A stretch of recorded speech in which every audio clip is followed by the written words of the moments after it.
Hi friends, Assalamu alaikum. Welcome back to Jashi's Cookbook-ലേക്ക് എല്ലാവർക്കും സ്വാഗതം. വെജിറ്റേറിയൻസിനും non വെജിറ്റേറിയൻസിനും ഒരുപോലെ ഇഷ്ടപ്പെട്ട ഒരു വെജിറ്റബിൾ ആണല്ലോ അല്ലേ കോളിഫ്ലവർ. കോളിഫ്ലവർ കൊണ്ടുള്ള കറികളിൽ ചില്ലി ഗോബി അല്ലെങ്കിൽ ഗോബി മഞ്ചൂരിയൻ ആയിരിക്കും ഒരുവിധം പേരുടെയും ഫേവറേറ്റ്. ഇന്ന് ഞാൻ ഗോബി മഞ്ചൂരിയൻ ആണ് ഉണ്ടാക്കി കാണിക്കുന്നത്. തരി പോലും സോസ് ഒന്നും ചേർക്കാതെ സോസ് ചേർത്ത് ഉണ്ടാക്കുന്നതിനേക്കാൾ കിടിലൻ ടേസ്റ്റിൽ എങ്ങനെയാണ് ഗോബി മഞ്ചൂരിയൻ ഉണ്ടാക്കുന്നത് നമുക്ക് നോക്കാം. അപ്പോൾ വീഡിയോയിലേക്ക് കടക്കുന്നതിന് മുന്നേ എന്നും പറയുന്ന പോലെ തന്നെ നിങ്ങൾക്ക് എൻ്റെ വീഡിയോകളെല്ലാം ഇഷ്ടപ്പെടുന്നുണ്ടെങ്കിൽ ഇതുവരെ ചാനൽ സബ്സ്ക്രൈബ് ചെയ്യാതെയാണ് വീഡിയോ കണ്ടുകൊണ്ടിരിക്കുന്നതെങ്കിൽ ഇനി ഒരുപാട് നല്ല റെസിപ്പികൾക്കായി പ്ലീസ് ഒന്ന് സബ്സ്ക്രൈബ് ചെയ്ത് സപ്പോർട്ട് ചെയ്യണേ. പുതിയ വീഡിയോകൾ അപ്ലോഡ് ചെയ്യുമ്പോൾ അതെല്ലാം മിസ്സാവാതെ കാണാനായി ബെല്ലൈക്കൺ കൂടെ പ്രസ് ചെയ്യാൻ മറക്കണ്ട കേട്ടോ. ആദ്യം നമുക്ക് കോളിഫ്ലവർ ഒന്ന് ഫ്രൈ ചെയ്യണം. അതിനായിട്ട് 500 ഗ്രാം കോളിഫ്ലവർ വെള്ളത്തിലിട്ട് 1 മിനിറ്റ് ഒന്ന് തിളപ്പിച്ചതിന് ശേഷം വെള്ളം നല്ലപോലെ വാർത്തെടുത്തിട്ടുണ്ട്. ഇതിലേക്ക് നമുക്ക് 2 കോഴിമുട്ട ചേർത്ത് കൊടുക്കാം. മുട്ട ഓപ്ഷണലാണ്, വെജിറ്റേറിയൻസിന് ഒഴിവാക്കാവുന്നതേ ഉള്ളൂ. കോഴിമുട്ട ചേർത്താൽ കോളിഫ്ലവർ റെസ്റ്റ് ചെയ്യാൻ വെക്കാതെ തന്നെ നമ്മൾ ഇതിൽ ചേർക്കുന്ന പൊടികളെല്ലാം നന്നായി പിടിച്ചോളും. മുട്ടയുടെ സ്മെല്ലൊന്നും തരിപോലെ ഇതിൽ അറിയില്ല കേട്ടോ. ഇതിലേക്ക് നമുക്ക് 2 table spoon cornflour, 1 table spoon അരിപ്പൊടി, 1 ടേബിൾ സ്പൂൺ മൈദ, 1 ടേബിൾ സ്പൂൺ മുളക് പൊടി, ആവശ്യത്തിന് ഉപ്പ് ഇത്രയും ചേർത്ത് നന്നായി ഒന്ന് മിക്സ് ആക്കി എടുക്കാം. വെള്ളം തരിപ്പോലും ചേർക്കണ്ട. ഇതിന് റെസ്റ്റ് ചെയ്യാൻ വെക്കേണ്ട ആവശ്യമൊന്നുമില്ല, നമുക്ക് പെട്ടെന്ന് തന്നെ ഫ്രൈ ചെയ്തെടുക്കാം. അതിനുവേണ്ടി ഓയിൽ ചൂടായാൽ കോളിഫ്ലവർ 2-3 ബാച്ച് ആയിട്ട് ഫ്രൈ ചെയ്തെടുക്കാം. കുറെ ഒരുമിച്ചിട്ട് ഫ്രൈ ചെയ്യാതിരിക്കാൻ ശ്രദ്ധിക്കുക. പിന്നെ ഓയിൽ നന്നായി ചൂടാക്കിയിട്ട് വേണം ഫ്രൈ ചെയ്യാൻ, അല്ലെങ്കിൽ കോളിഫ്ലവർ ഓയിൽ നന്നായി വലിച്ചെടുക്കും. അതുമാത്രമല്ല ഓയിൽ അത്യാവശ്യം ചൂടില്ലെങ്കിൽ ഇതിൽ ചേർത്തിട്ടുള്ള പൊടികളെല്ലാം ഓയിലിൽ സ്പ്രെഡ് ആകും. പിന്നെ കറിയിലേക്ക് ചേർക്കുമ്പോൾ ഇത് നന്നായി ഉടഞ്ഞും പോകും.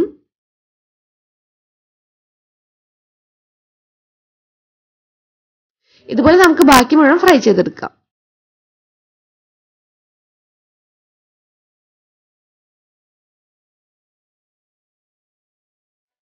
ഇപ്പോൾ ഇത് മുഴുവൻ ഫ്രൈ ചെയ്തെടുത്തിട്ടുണ്ട്.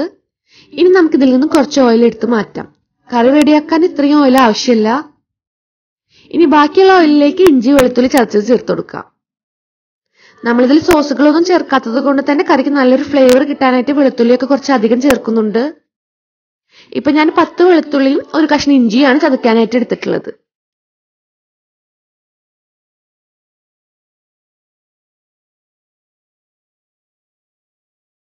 ഇതിന്റെ റോസ്മെൽ നന്നായി മാറി വന്നാൽ നമുക്ക് ഇതിലേക്ക് 2 മീഡിയം സൈസിലുള്ള സബോളയും 1 ക്യാപ്സിക്കവും കട്ട് ചെയ്ത് ചേർത്ത് കൊടുക്കാം. ക്യാപ്സിക്കവും ഞാൻ മീഡിയം സൈസിലുള്ളത് തന്നെയാണ് എടുത്തിട്ടുള്ളത്. ഇത് നന്നായിട്ടൊന്ന് വഴറ്റാം.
സെർവ് ചെയ്യാം.